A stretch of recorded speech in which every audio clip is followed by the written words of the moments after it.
Every leader needs somebody in their life, in the organization, who is willing to say, are we sure about this?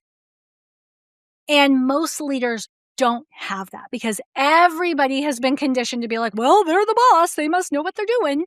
Yeah. Meanwhile, they might be just flying by the seat of their pants like everybody else. Are you feeling overwhelmed, stuck, or uncertain about how to grow your business without sacrificing what really matters most? Welcome to The Business You Really Want, the show for women ready to build a sustainable, fully aligned business. Aligned with what, you ask? You, your values, your life. Seriously, it is possible. I'm Tanya Kubo, and along with business advisor extraordinaire Wynn Bortner, we're here to show you how.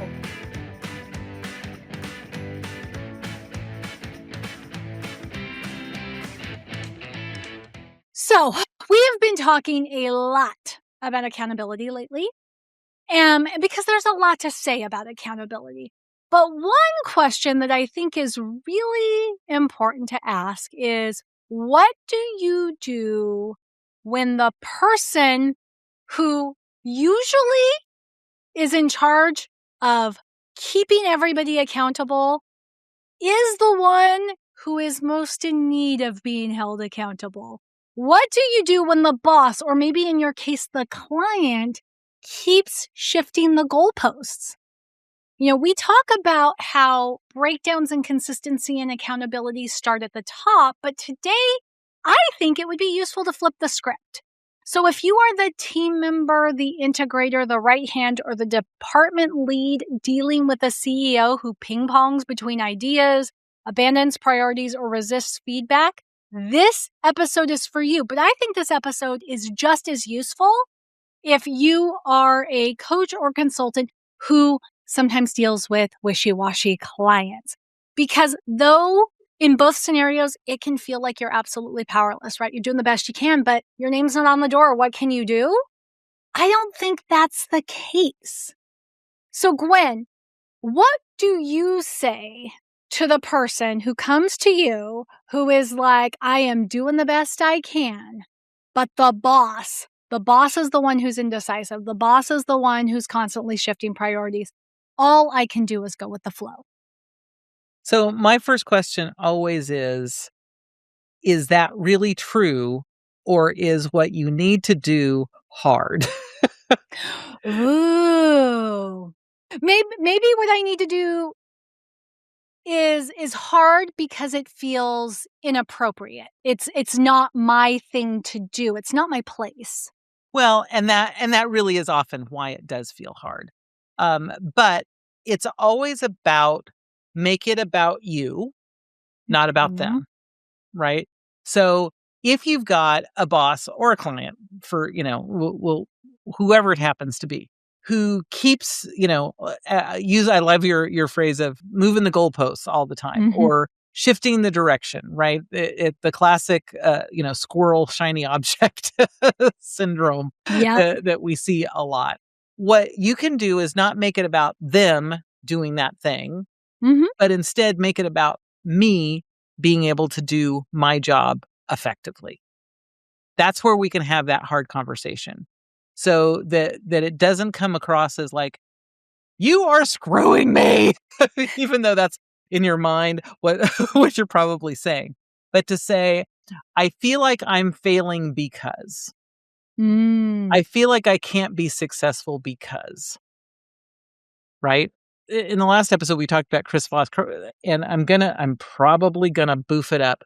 But when you blah, blah, blah, it makes me feel this way because, and what they talk about is the because has to be something that actually affects the other person. Right? So when I'm going to use the move the goalposts, right? When you move the goalposts every 2 weeks, it makes me feel unproductive. And that concerns me because then I'm not actually able to maximize my time that you're paying me for. See, it's not about it. It's still about me. Right. Right. but the bad effect is for them. Oh yeah, I'm Mhm. paying you for work and you're not actually able to be productive. I don't want to pay you for work Yeah. and not be productive, Right. right? But it's about their behavior, it's about their action, Mhm. right? But it's also about how I'm responding to it. And to me, that's that hard conversation. But Mhm. it's not threatening. It's not saying, and if you don't, I'm going to blah, blah, blah, blah, blah. It doesn't Mhm. have that threat. It really is about I help me help you, Right. right? And and I think when we have the tough conversation in that way, it allows folks to actually make progress. Mhm. One of the things I said before we started recording, which I think is important, is someone who doesn't want to be held accountable, absolutely. And if you don't have authority over them, Mhm. right? Like a boss, like a client, Right. something like that. If they don't want to be held accountable, you can't hold them accountable.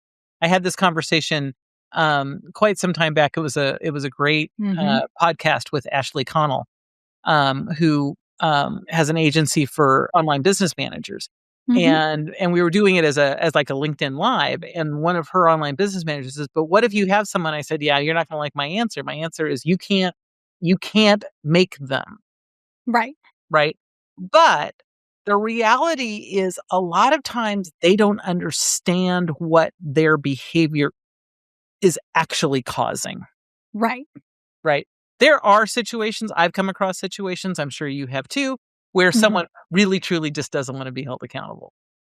And it's Yeah. like, you know, and I mean, I'm good at this. I still can't do anything about Mhm. it. You just can't. But most people actually are okay being held accountable. They just don't realize that that's what they need, Yeah, and well, I and think often never have been held accountable. right. I mean, I think, yes, there are people who truly don't wanna be held accountable, and in those scenarios, you have to ask yourself rather than ask yourself, like, "How do I hold this person accountable?" You have to ask yourself, like, "Do I fit in this organization? Do I fit in this dynamic?" Are they the right client for And me? are they the right client for me? Yeah. Is this the right, environment for me to work under?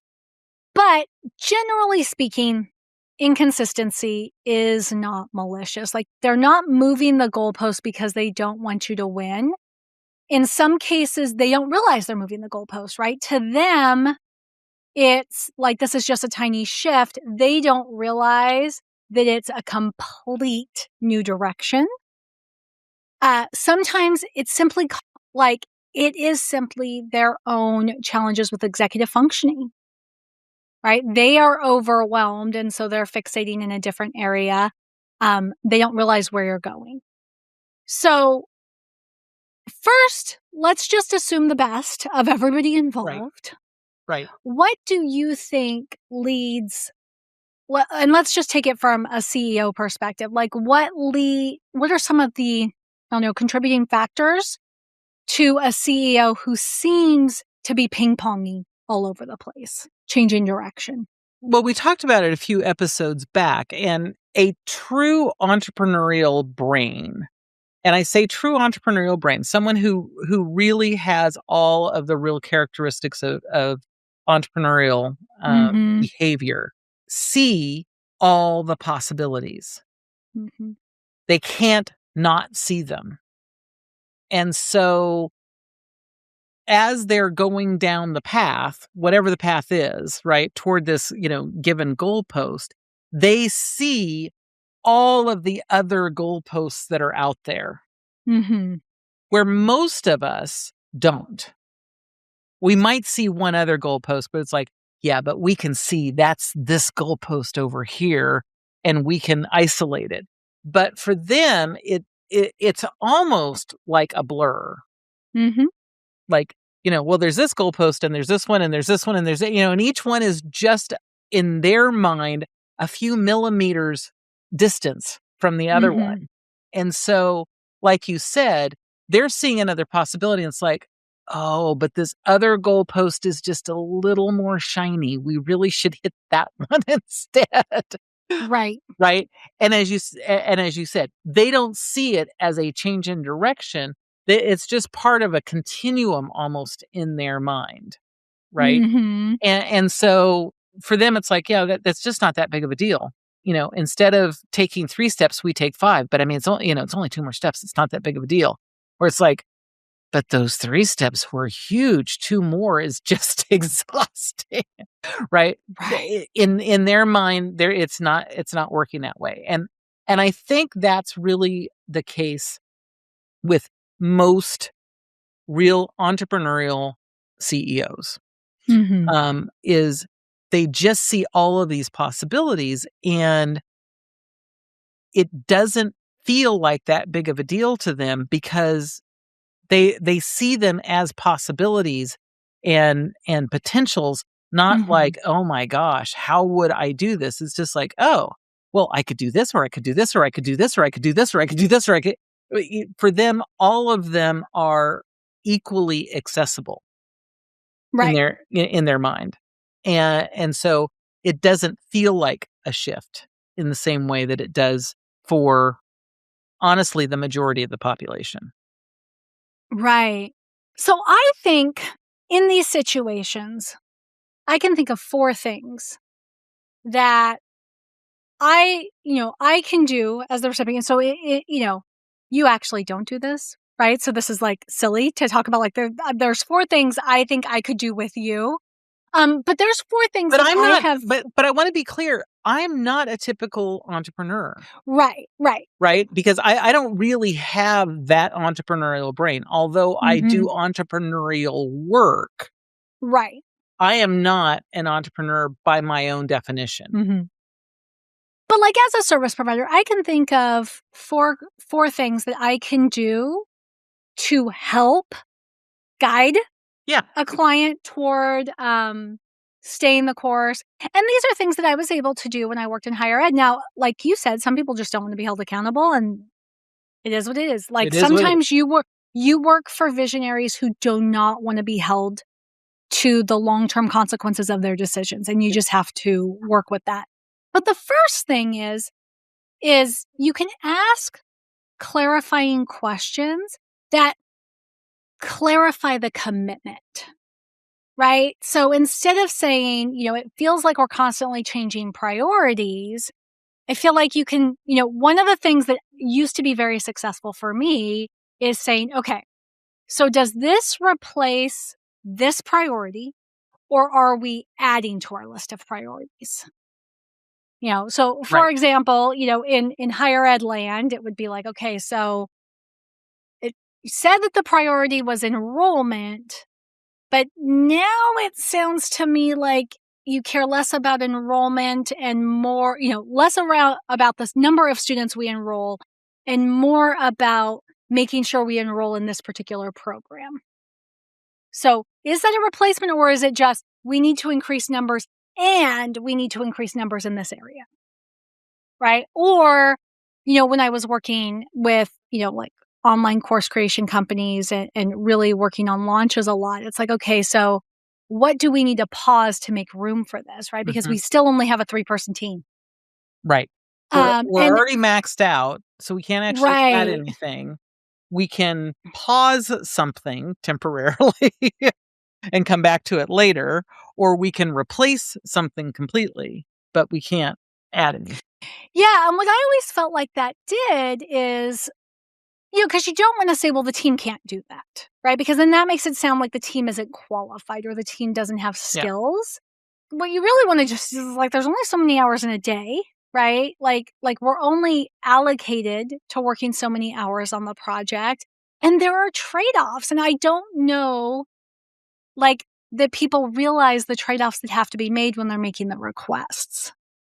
Well, and part of it is back to a real entrepreneurial brain often skips about 48 steps, That is so true. right? Because for them, their mind moves so quickly, they don't think about this and this and this and this and this. It's like you go here and you go here and you go here. And it's like, Mhm. yeah, it's not actually 3 steps. It's actually 48. And so it feels like it shouldn't take much to do because it's only 3 steps. How hard could 3 steps be? And it's like, it's not 3 steps. It's 48 steps, Yeah. right?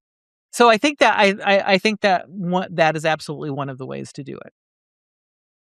And then I think another thing you can do, the second thing that you can do is simply reflect the pattern back. What we like to say is like, you're moving the goalposts on me. What you can say instead is, okay, so I've noticed a shift in direction 3 times. And so can we just take a moment to get clear on like what matters most here? I just want to make sure we're on the same page in terms of what matters most so that we don't lose momentum. And then it's not like you constantly change your mind, right? It's a little less accusatory. And you get to point to the data. Right. This is a good reminder to look at the feedback episode that was just before this one, which was part of part of our accountability series. But how you ask the question so that you actually focus on the thing and not make it about them. Right. If you need to make it about anybody, make it about you. But really focus on the action, the behavior, as opposed to the person. Yeah.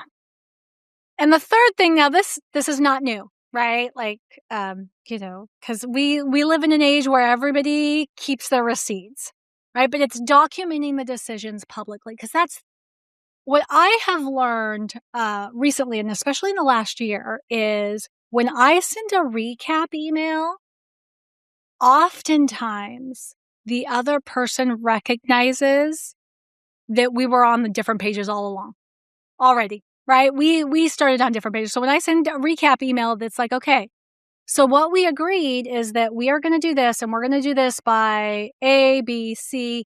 And when you start to lay out the timeline that was agreed upon, they're already seeing issues. Oh, gosh. If we do that that's the whole quarter.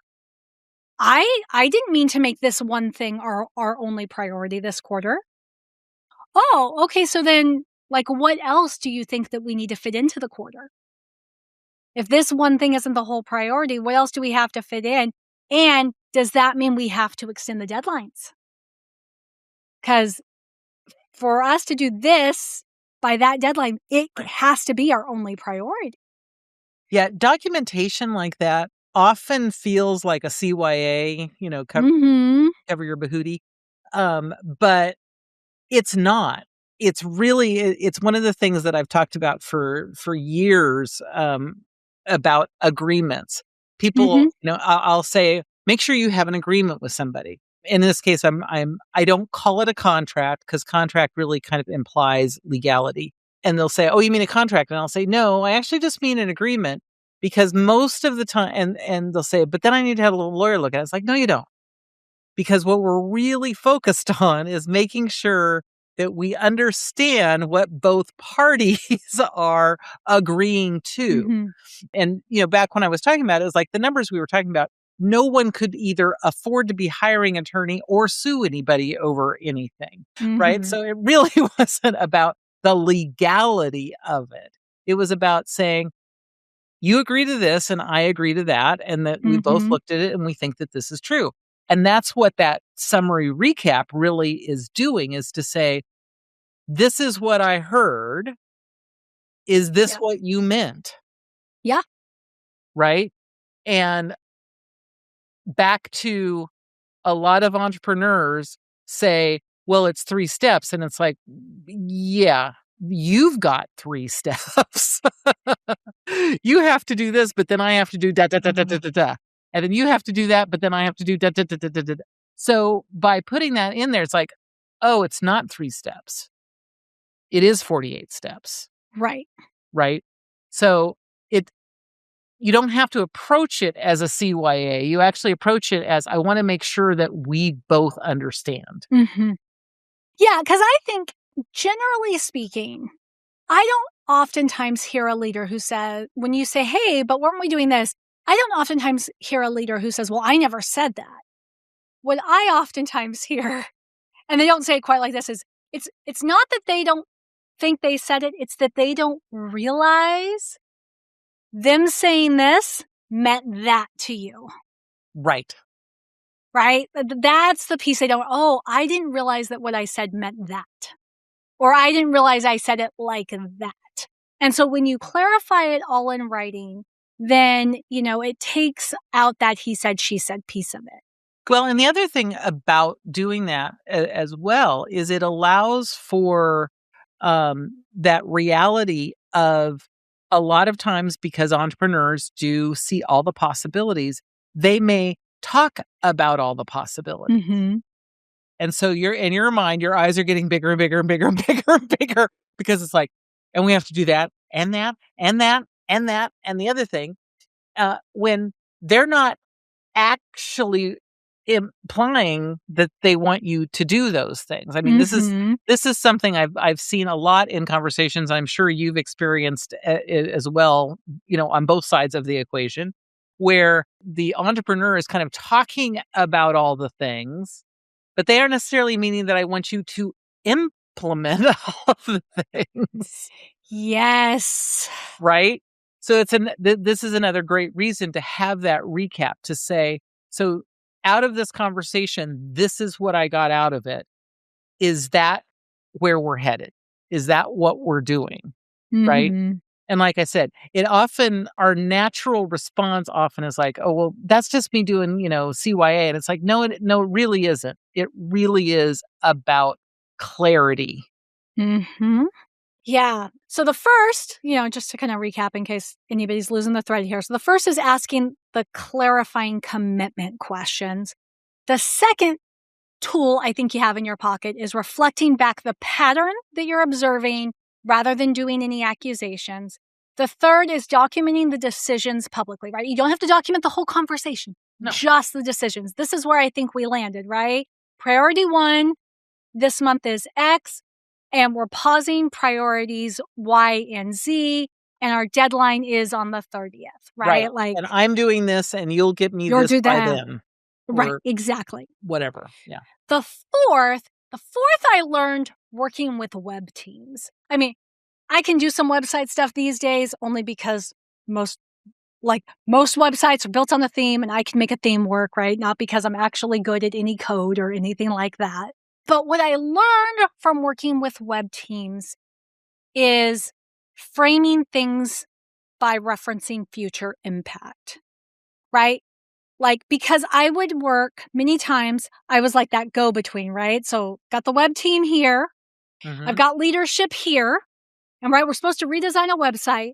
And so leadership says, I want this, I want that, I want to make it pop, right? Right. Some nice, very generic, not useful descriptor. Exactly. And then you go to the web team's like, what does make it pop mean? Like are we using neon colors? Like, is that a sound? Is it what? And right. And then there's all this frustration because everybody feels like they're just chasing their tail. And I worked with a web developer, actually. He wasn't a designer or anything, but he was so good about saying, okay, Tanya, what you need to explain to them is it took us that they signed off on this and they signed off on that. And so we have spent the last 2 weeks building this out. And if they want us to pivot to them, all we're doing is moving around some boxes. And I get that that's what they think, but we actually hard-coded a theme based on what they approved. And so for us to move the boxes around at this stage actually means we clear off the 2 weeks of work we did, we start from scratch, and we're now going to have to take another 2 weeks to build out a theme according to this. Is that the trade-off they want to make? Do they hate the location of the boxes that much? Right. And I remember in the moment thinking like, I didn't understand that that's what they were signing off on either. I didn't understand that to get to here, you already had to do some work. So I'm just as guilty of thinking it was a lot easier than it really was. Right. But ever since then, and this has probably been like 15 years, 20 years maybe since I've worked with this individual, But I'm always going like, okay, like what is the consequences of this? How much time has this been? What are we really losing here? Because what I recognized in that moment is the way that I often was taking the developers' responses to leadership just made it sound like they didn't want to work that hard, right? They just didn't want to do work over again. But it wasn't that. It was they were going, like, that's 2 weeks and our deadline is here. And we have a little bit of buffer, but we don't have that much buffer built in. And so it was really about sharing kind of that strategic perspective. It's like, okay, if we change here, we have to move the timeline. And you don't realize that now. But 4 weeks from now, you're going to be angry that we're not done. Right. Yeah. Can you think of anything else? Like, does that seem to kind of summarize the most powerful things you can do when you feel like you're not in a position of power to hold people accountable to what they've said? I think the other is, and it's versions of what you're talking Right. about, right? Yeah. So I'm not. This isn't like separate. It's more of a tactic to use the things that you're doing, and part of that is establishing a regular conversation, right? Because then this doesn't feel like it's out of the blue, Right. right? And so, it's one of the reasons that we developed the tool that, we've used internally now for years as an accountability process is we have them use the tool every week. So it's not like wait until everything's gone to hell in a handbasket before you tell us anything. Right? Right. Because usually when it's gone to hell in a handbasket, I don't have time to tell you what's going on. Right. But when you have that weekly touch point, then you have a weekly opportunity to ask for clarity, a weekly opportunity to talk about your trade-offs. Yes. And the trade-offs oftentimes aren't that big if you're discussing them weekly. And so I think that that's the place where if you can create a rhythm, and it doesn't have to be weekly, it could be every other week, but it needs to be more than like, once a quarter or, worse, once a year doing like a performance review kind of a thing. That's not helpful. It needs to be something that's pretty regular, because that presents an opportunity on a consistent basis to be able to ask questions, get clarification, just priorities as needed, do all of these things. And once it starts being established, that's when I think it becomes way, way easier to, like you said, realize it's like, oh, they're starting to shift. They haven't even realized they're starting to shift. Let's ask the question if they're shifting. Yep. Right. And if they say yes, then it's like, okay, great. We're going to shift too.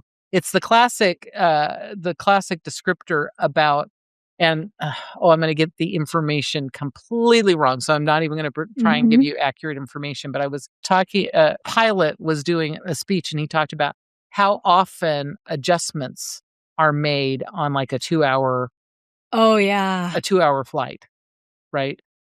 And it's a gigantic number. Yeah. Way more than you would think. I mean, like, even if you think it's a big number, it's like a way, way, way bigger. It's a bigger number than that. Way, way bigger than that. Like I said, so I'm not even going to try and pretend, but that's the whole thing. If you get off just by 1/10 of a degree, which really is a very, very tiny amount, but you extend it out any sort of a distance, all of a sudden you are way, way, way off course. But if you catch that early, then it's still tiny, right? Right. And so that rhythm of conversation is another thing. And back to, sometimes leaders don't know that they need to be offering that. So that's a place where you can make it about you. Yeah. It would be really helpful for me if I can meet with you for 15 minutes or 30 minutes once every 2 weeks. Yeah. Okay, so we've talked about what you can do. I think before we close up, we got to talk about what not to do. And maybe this is just my own version of therapy here, Gwen, because it's like I see. I mean, I remember in my 20s seeing people much more senior than me doing things and going, I can't say I know what to do, but I don't think that's it. But I'm pretty sure that's not it. Right? Like, okay, so like, here's the first thing. You've got a boss who's like flip-flopping in the wind, in your opinion. Okay, first thing not to do, don't go around complaining to your coworkers about it or to other vendors, or in the case of a client, to like your contact, right? Like, first of all, don't go around gossiping sideways because those people don't have any more power than you do. Right. Right? So all you're doing, okay, so now we all agree that the boss changes their mind every other moment. Like, that doesn't help any of us move forward. No. So that's the first thing not to do is don't go gossiping or complaining to your coworkers or to other people who are in similarly powerless positions, in your opinion, because it's not like somebody else is going to go tell the boss something different. Right. Like either you do it or keep your mouth shut. Right. What would you say? What is an example you would have for what not to do? When you said that, it's like, gosh, I don't know. And then you said that, it's like, oh, yeah, that's a really, really good one. Right? Yeah. Another version of that is I don't like to jump to their boss if that's appropriate, if I haven't tried to fix it with them first. Right.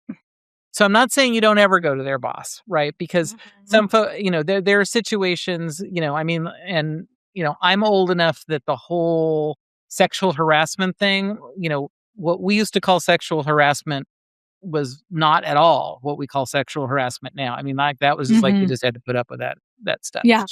Unfortunately, it was the time.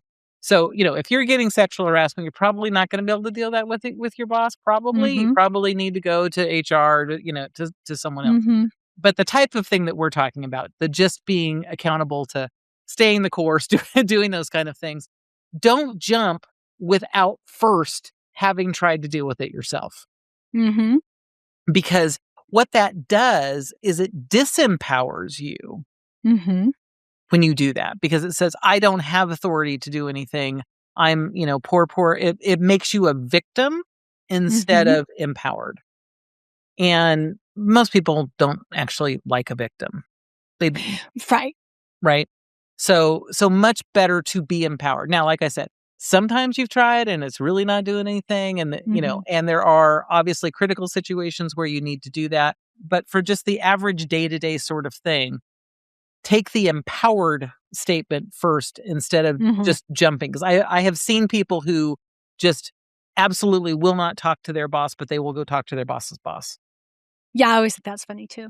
Okay, so don't go around to your coworkers thinking one of them is going to go talk to the boss. Don't go to the boss's boss if you haven't gone to the boss yet. Third, I'm going to actually, two sides of a coin, okay? So don't quiet quit. That's the new term for it. But also no malicious compliance. And what I mean by that is if you have a boss who has a history of changing their mind mid-gear, it would be normal, I think, to take the approach of, rather than getting started on this today, I'm going to give it 5 days. Yeah, I know we only have 10 days to do this, but I'm pretty sure they're just going to change their mind 5 days from now, so why would I waste my time and energy?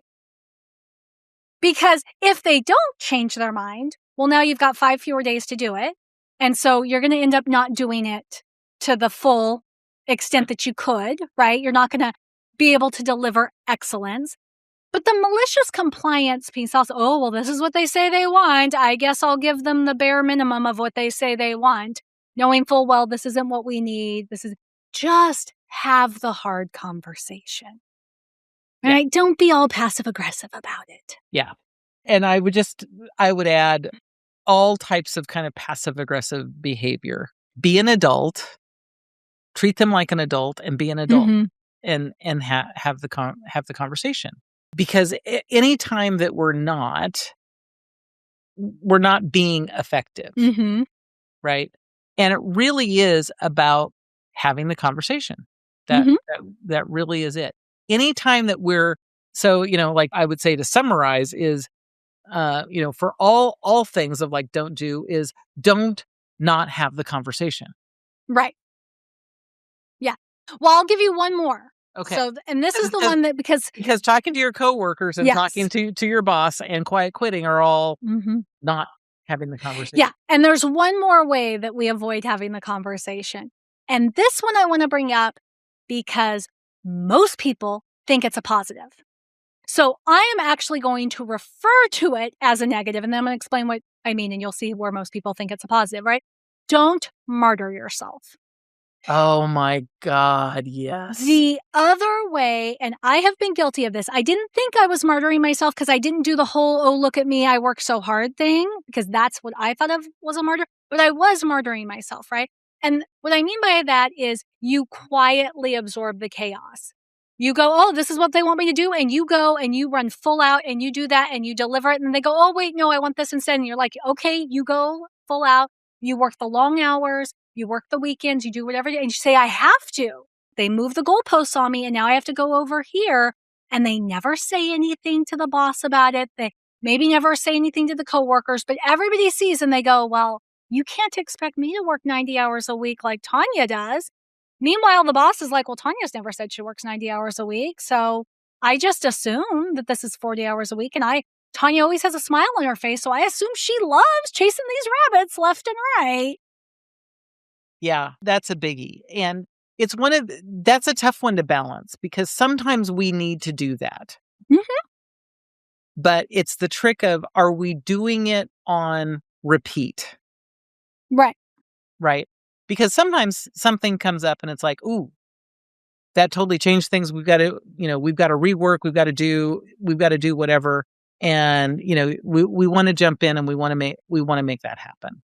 Right. But it's But back to what you said about having the conversation, it is about having the conversation right? and saying, like I said, one is if it happens once a year, that's a whole different thing than if it Mhm. happens once a month, which is a whole different thing than if it happens once Right, a week. right. Right. But at the end of that saying, so this happened, back to feedback. Let's Mhm. make sure we understand what caused that to happen and how do we avoid having that happen again in the future? Because you're Exactly. right. Because I think it's really easy to get caught in that martyrdom because we want to do a good job. Mhm.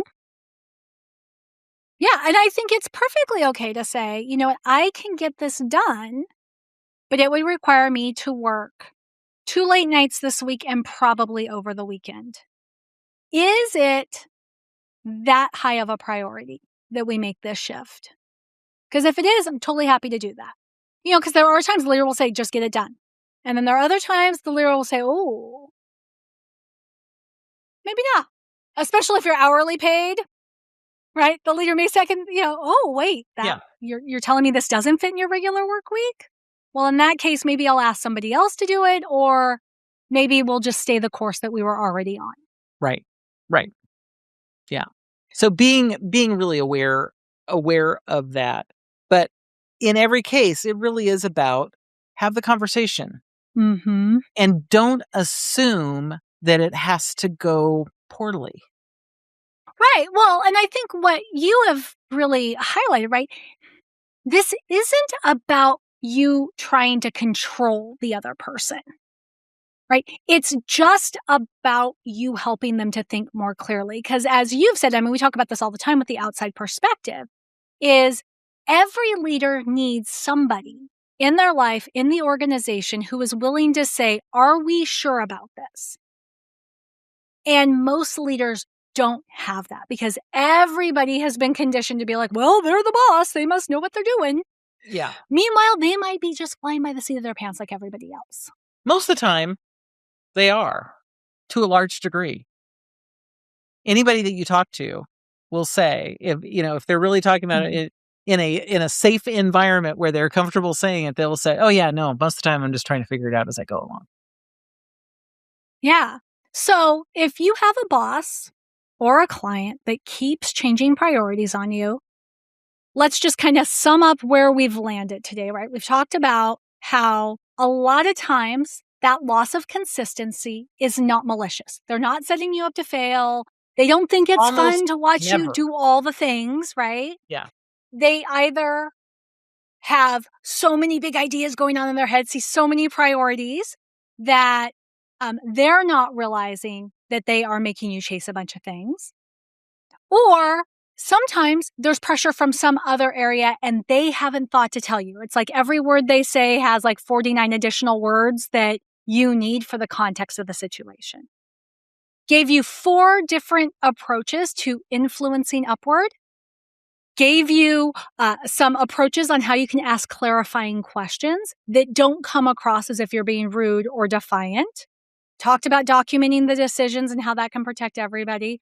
Talked about what not to say, which is, I think, sometimes just as important as what to say. And recognizing that you can take an empowered position. I think that's really the through line of today's episode is even if you have a wishy-washy client or a wishy-washy boss, there is a position of empowerment you can take. Even if the big question that you end up asking yourself is, do I need to let this client go? Do I need to find a different work environment?